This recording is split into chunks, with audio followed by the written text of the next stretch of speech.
할렐루야. 예수님 안에서 하나님의 은혜를 폭포수와 같이 부어주시는 축복의 날이 되시기를 바랍니다. 오늘 말씀은 사무엘하 15장 24절에서 29절입니다.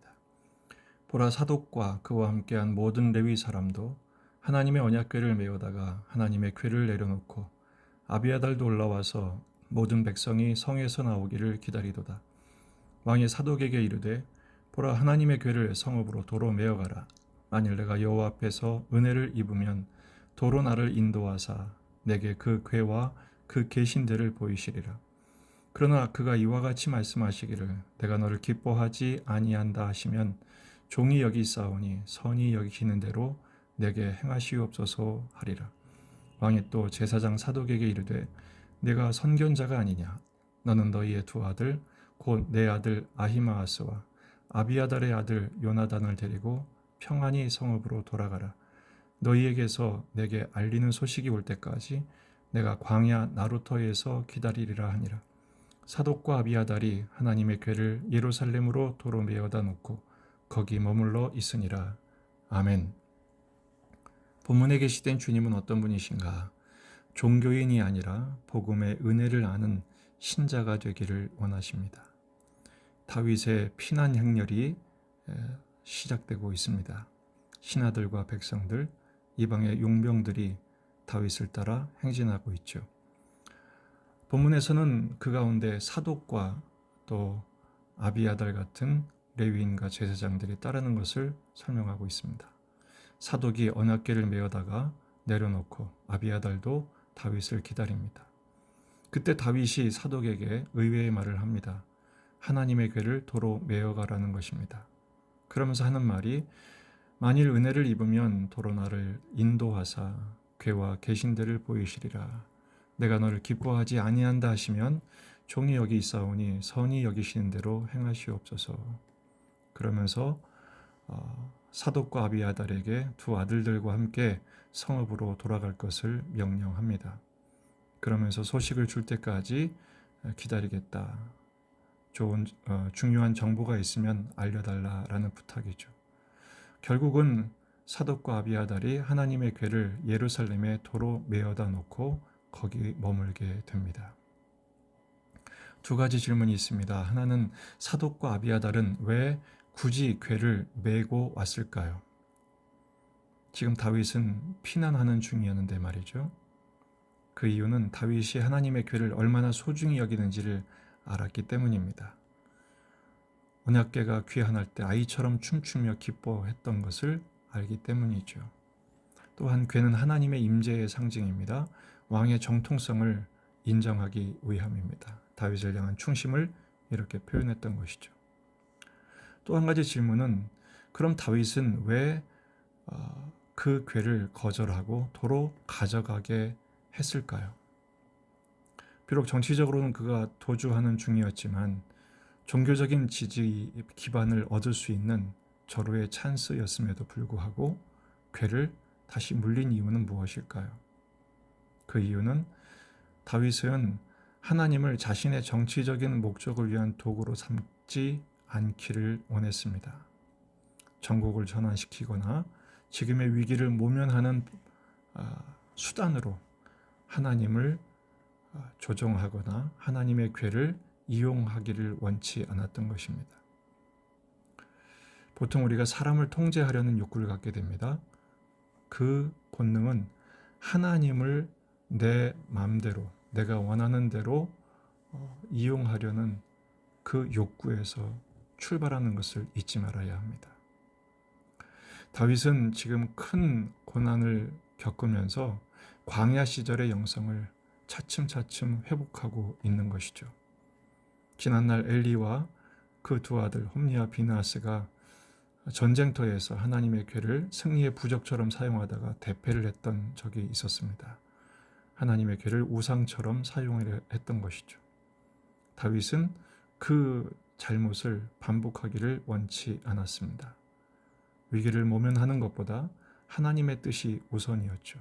그래서 언약궤는 비록 돌려보냈지만 하나님을 더 경외하게 되고 하나님을 더욱 의지하게 된 것입니다. 더 나아가서 오늘의 이 본문은 율법을 넘어 복음의 은혜를 간구하게 하기를 원하시는 교훈을 담고 있습니다. 다윗은 모든 상황에서 자신의 모든 형편을 그리고 자신의 생명조차 하나님께 의탁하죠. 25절 26절에서 은혜를 입으면 다시 인도해 주실 것이다. 하나님 기뻐하지 않으시면 선하신 대로 하시기를 원한다라는 고백을 통해서 그가 지금 다시 광야로 가게 되지만 법궤가 없음에도 불구하고 오히려 하나님의 은혜 베푸심을 그는 간구하고 있었고 그런 하나님이심을 믿게 되었던 것입니다. 언약궤를 종교적인 우상 수단으로 쓰는 것이 아니라 오히려 십자가 복음으로 율법을 넘어서서 하나님의 은혜의 헤세드의 은총을 주시는 분이심을 그는 의지했고 신뢰했고 의탁했던 것이죠. 오늘 말씀의 교훈은 이것입니다.